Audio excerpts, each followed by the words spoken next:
July 1st, 2018, 9:20 a.m. A high-security prison south of Paris, one of the largest, most modern, and most secure detention centers in France. Hundreds of guards, massive 17-foot walls lined with barbed wire and armored doors. The courtyards are covered with anti-helicopter netting. On all four watchtowers, snipers with assault rifles stand at the ready. In solitary confinement cell 207, inmate number 00-10189 waits to be escorted to a visiting room. He is the most heavily guarded prisoner in the country. He was involved in at least 30 robberies, some including hostages, one involving a cash and transit heist that led to the death of a police officer. Twice, he slipped away from the police right at the scene of the crime.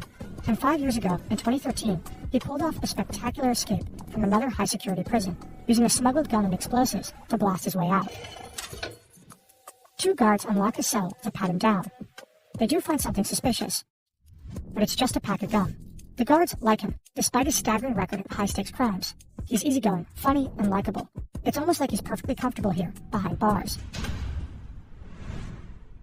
20 miles away, 65-year-old flight instructor Stéphane Baye welcomes two new students, Frédéric and Julien, father and son.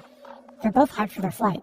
They say they just want to tag along and watch him fly, not pilot themselves, but they do request it to be on board the Alouette 2, a vintage collector's model from the 1950s. The pair have been marveling at it because it just looks so pretty. Something feels sketchy. Stéphane will later recall that he thought they were wearing wigs. But hey, money is money, right? They pay 500 euros in cash up front. Back in jail, the prisoner is escorted to the visitors block for high-risk inmates. It's situated as far away from the prison entrance as possible. Prison management has been on edge for a while, noticing a change in the inmates' behavior. He's received more visits and seemed to be sending coded messages during phone calls. His casual vibe with the guards could be a tactic to extract useful intel. A couple of days ago, a drone was spotted scouting the facility from above. Stéphane is waiting for his students on an open field. He has landed on the clearing because they said they needed to stop to pee. They stepped out and disappeared behind some trees. When they return, they're armed. They claim to know his family and his home address. They say they have been watching him for months, and that their accomplices are waiting at his house as they speak. If he doesn't do exactly as they say, his family dies. They'll tell him where to fly next. On the visitor side of booth number 50, the inmate's older brother is waiting to see his sibling. He has no idea that his little brother is about to pull off the most spectacular prison break in French history.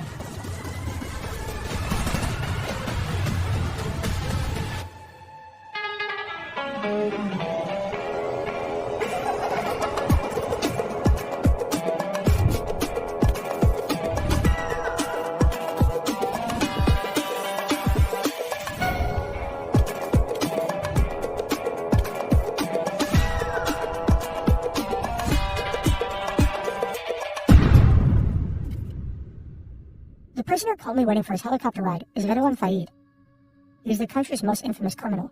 He's also a best-selling author, a movie buff and adrenaline junkie, and to many in France's immigrant suburbs, he's also a legend. But to understand all this, we need to go back to the beginning.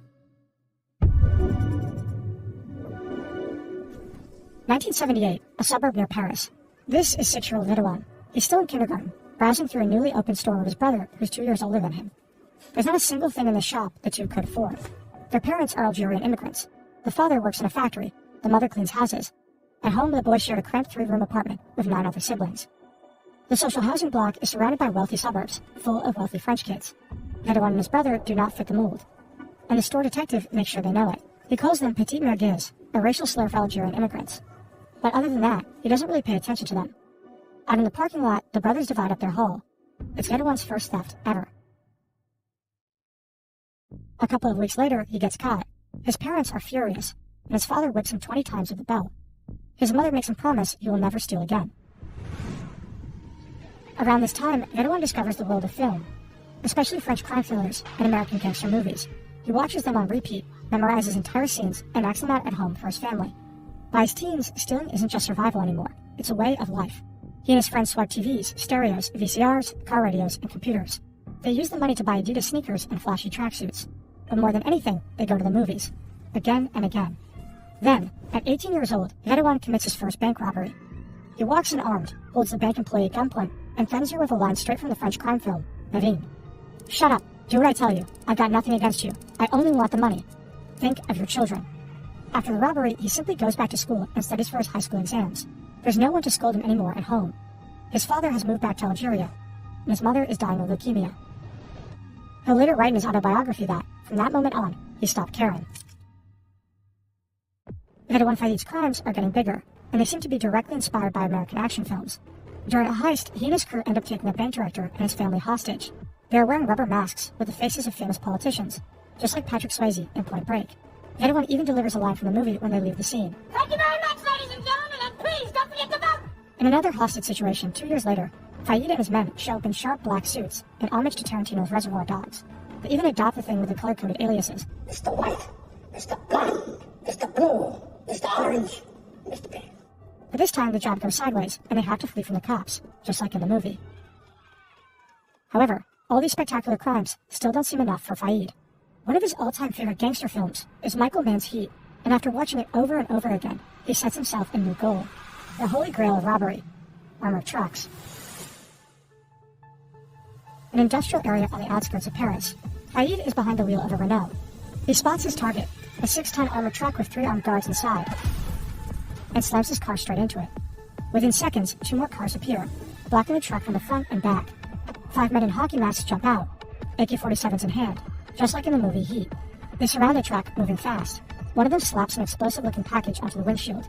The guards step out and surrender. Fayed and his crew start emptying the truck. But there's a problem. It's simply too much cash. Moving the money out takes way too long. After just 3 minutes, police are on the scene. Gunfire erupts. Fayed takes a bullet to the shoulder. He does manage to escape with his crew, but he has lost blood on the crime scene. Now the police have his DNA and start to investigate his identity. And if they catch him, he's looking at 15 years behind bars. Stefan Bai and his 2 captors land for a second time. The hijackers have 2 more men waiting on the ground. They haul large black duffel bags into the helicopter. One of them climbs in, all dressed in black, hood pulled over his head. Stefan is held at gunpoint the entire time. Now he is ordered to take off again. He flips the ignition switches and presses the starter, but nothing happens. The kidnappers think he's trying to outsmart them and start freaking out. They beat and threaten him. If he doesn't do as they say, his family dies. Stefan manages to convince them that he really needs to step out to check the wiring. Finally, the engine roars back to life. They take off again. The hijackers are well prepared. The duffel bags are packed with tear gas, smoke grenades, masks, AK-47s, and an angle grinder. And so the heli thunders towards the high-security prison, where Redouane Fayed is sitting calmly in visiting room 50, chatting away with his older brother. Hands down, this really is the kind of stuff you'd expect in a Hollywood blockbuster. But say you're in the US and can't stream this French crime thriller due to geo-restrictions. Enter CyberGhost VPN. With servers in more than 100 countries, CyberGhost lets you bypass restrictions from anywhere in the world and access content freely, including Netflix, Amazon Prime, or Disney+. Whether you're traveling or just want to explore a different content library, CyberGhost reroutes your traffic through a secure VPN. It masks your IP address and encrypts your data to keep it safe and private for up to 7 devices simultaneously. Their no-logs policy means your browsing history and personal data aren't stored, tracked, or shared. That's why they're trusted by millions worldwide and rated great on Trustpilot. You can now get 84% off the 2-year plan, plus 4 months free, at just €2.03 per month. It's all risk-free with a 45-day money-back guarantee. Give it a try at cyberghostvpn.com/firm. Back to Redouane Fayed in prison. How did he land there in the first place? 20 years earlier, the Movenpick Hotel in Basel. An employee enters a room to prepare for the next guest. She has no idea she is not alone. Redouane Fayed has been hiding there for over 3 hours. Outside, the police are searching for him across the entire city. A few hours earlier, Fayed was arrested on a train headed from Germany to France. German federal police took him into custody. He had been hiding abroad for months. But when the officers escort him off the train, he manages to break free. He runs straight across the tracks to shake the cops. The train roars in and blocks the officers from following. He jumps several meters down and twists his ankle, so now he's limping. Somehow he makes it to the back entrance of the Movenpick Hotel and sneaks inside. He finds several open doors, since the cleaning staff are still working. He needs to get out of here somehow. He thinks about calling a contact in Strasbourg, but he doesn't have a phone, so what now? There's a payphone right outside the hotel, but he also doesn't have any coins. He calmly approaches the receptionist to ask if she can give him some change for a bill. She places the coins in front of him, which leads to another problem. His hands are still cuffed. What if she notices and calls the police? Fayed keeps it cool, acts like he's casually reading a promo poster behind the desk. The moment the receptionist turns away, he quickly scoops up the coins. The first call fails, and he disappears onto the hotel rooftop to hide for a couple of hours. He tries again, turns around, and finds himself surrounded by 20 police officers. The next day, Fayed is at the hospital with 2 officers to have his ankle checked. He seems to be in serious pain, but that's just an act. In a fraction of a second, he drops his crutches and snatches a gun from one of the officers. He trained in Krav Maga during his time in Israel, a super efficient military combat technique designed for fast defense and brutal disarmament. Before the second officer can react, Fayed drives his elbow into his face. The officer drops, and Fayed takes his gun too. Then he runs, as fast as he can, for the second time in 24 hours. You would think a guy like that would be watched extra closely in jail. At 11:18 a.m., this prison guard hears a strange noise. A low hum or buzzing sound coming from outside. To her, it sounds like a leaf blower. Weird, she thinks. The gardeners are not supposed to work on Sundays. Well, it's not a leaf blower. But the facility is prepared for this. This sentinel receives an urgent order over the radio. Unseal. The same thing happens on other watchtowers. Each one is equipped with a special case. The guard has to break the seal to open it. Inside is an HK G36 assault rifle. He grabs it and takes aim. The helicopter just keeps descending. The prison yards are covered with anti-helicopter netting. Flying in here would be a suicide mission. But this is not a random helicopter. It's a 60-year-old vintage model, just small enough to slip through this unsecured gap in the last one of the prison yards. Also, this is not a regular landing. In fact, they're not touching down at all. Ghedouan Fayed must have known somehow that prison guards are not allowed to shoot at a flying helicopter. There's a proper protocol for this. And maybe he also knew that Stéphane Baye is one of the few pilots in all of France who are skilled enough to pull this off, to keep this specific type of vintage heli steady enough while hovering above the ground. Investigators will later discover that Fayed had been writing letters to Stéphane's stepdaughter for 2 entire years. And this friendship was not Fayed's only connection to the outside world, because at this point, Ghedouan Fayed was already a star.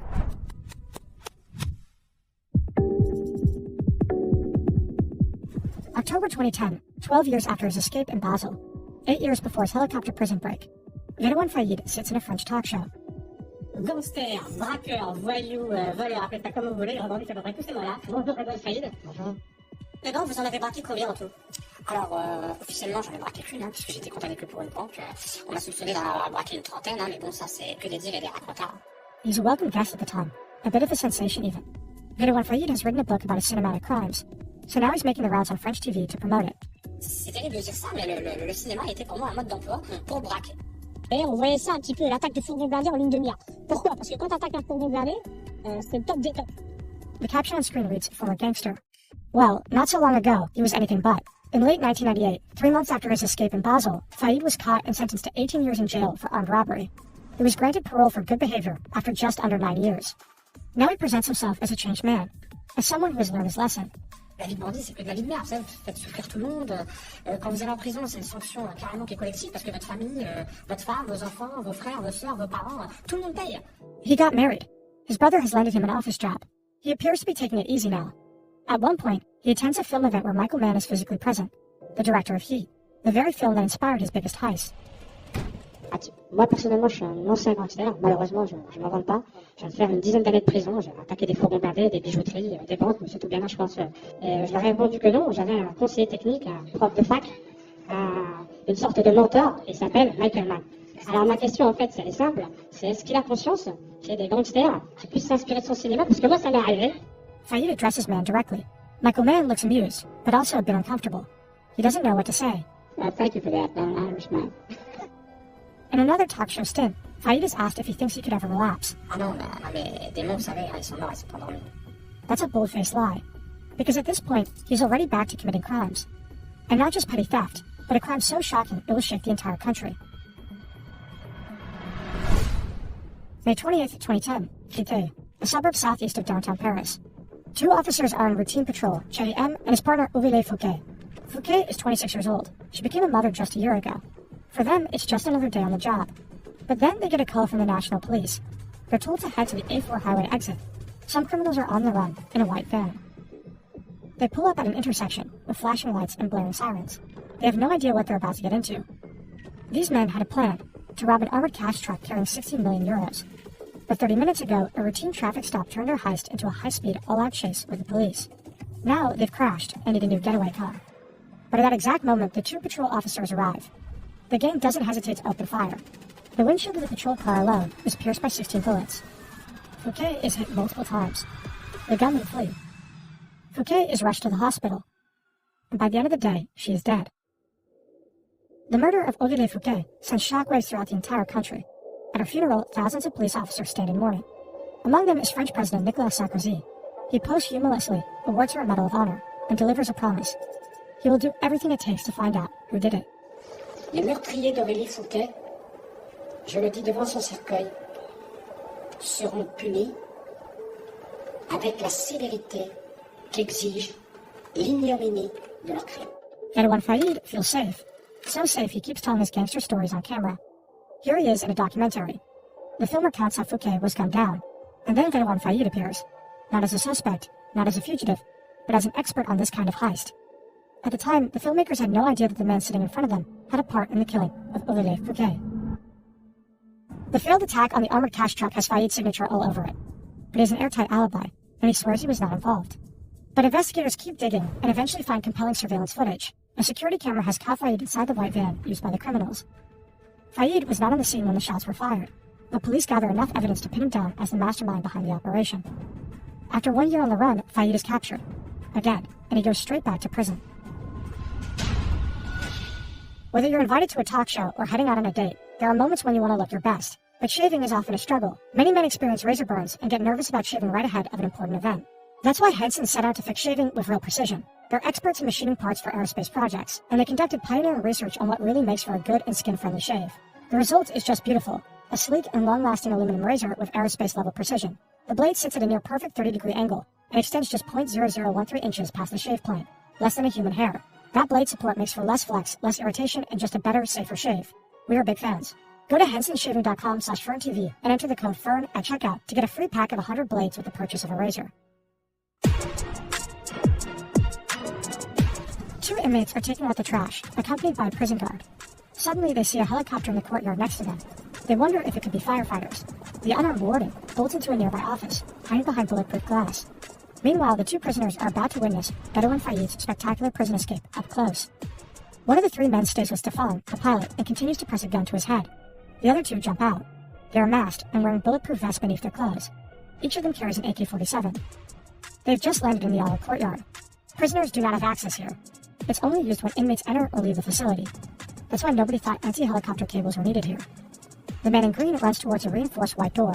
He carries an angle grinder with a 14-inch 35cm blade. His partner sets off 3 smoke grenades, releasing thick white smoke. The helicopter's spinning blades turn it into a roaring chaos, until the entire courtyard is engulfed. A complete whiteout. The sound of the cutting angle screeches through the entire prison. Faïd knows what that means. It's time. By now it's clear to everyone that nobody here is blowing leaves. The blade of the grinder slices through the locking doors. Clean, precise. 40 seconds is all it takes. The man in green can just push the door open and step inside. The guards slowly realize what's happening, but they're not carrying firearms and are unable to interfere. One of them sticks to protocol and calls the Civil Aviation Authority. They don't understand what's happening. Another calls the standard line for police emergencies and gets put on hold. A third contacts the local police, but the officer on the other end thinks it's a prank. The sentinels on the 4 watchtowers are the only ones carrying firearms, but they can't see the helicopter because their view is blocked by other buildings. And they're not allowed to fire at a flying aircraft anyway. Total, utter chaos. By now, Faïd's brother knows exactly what's going on. He's furious. He thought his brother was ready to change. And now this, another escape. He just can't help himself. Faïd's accomplice has already cut his way through several locks, and now he has reached the door to visiting room 50, where Ghedouan Faïd is waiting. The angle grinder slices through the metal. The door is open. Faïd has been waiting for this. He storms out and rushes down a long corridor, followed by the man in green. His brother is left behind, frozen and stunned. At 11:28 a.m., Ghedouan Faïd steps into the prison courtyard, 10 minutes after the helicopter got there. He sees the 2 inmates that have taken out the trash, brings his right hand to his temple, and gives them an Air Force salute. Then he climbs into the helicopter. Dozens of inmates stand pressed against the bars of their cells to watch. As the helicopter lifts off, the entire prison erupts into applause. It's almost like a movie scene. A French gangster who broke out of jail by hijacking a helicopter. A gangster is on the run. Criminal who is a big movie fan. He has broken out of prison twice And now. you can just about make out the helicopter flying off into the distance. Multiple armed men who hijacked a helicopter, which picked up Ghedouan Faïd from within the prison grounds. The news of Ghedouan Faïd's prison break spreads across the world. He was already famous, a TV figure, the center of a cult-like hype. But this is a whole new level. A well-known French actress writes on social media, "Bravo, Ghedouan Faïd. All of France is with you." The French police declare him the country's most wanted man. 3 months later, the authorities track him down, hiding in an apartment in his hometown, Caen. He's been disguising himself under a burqa during public outings. When he finally stands trial in 2020, authorities take extreme security measures, including a no-fly zone above the courthouse. The court cites a psychiatric assessment describing him as a social predator and gifted at manipulation. He uses his charm and intelligence to control others and get what he wants. Faïd himself says that for him, it was always about the adrenaline. He says he is addicted to it and calls himself a sick man. His Hollywood-style heists made headlines worldwide, but he also made his family suffer, traumatized hostages, and caused the death of a 26-year-old police officer. Fayed stood 2 separate trials: for his heists, his role in Alvin Fouquet's death, and his 2 escapes from prison. He was sentenced to a total of 39 years in jail. His lawyer says he's been held in solitary confinement since 2019. He is strip searched up to 5 times a day at random intervals. At least 4 guards escort him to each and every one of his phone calls, and even then his hands have to remain in shackles. Fayed himself says he feels like he's been buried alive. His earliest possible release date is 2060. He would be 88 years old by then.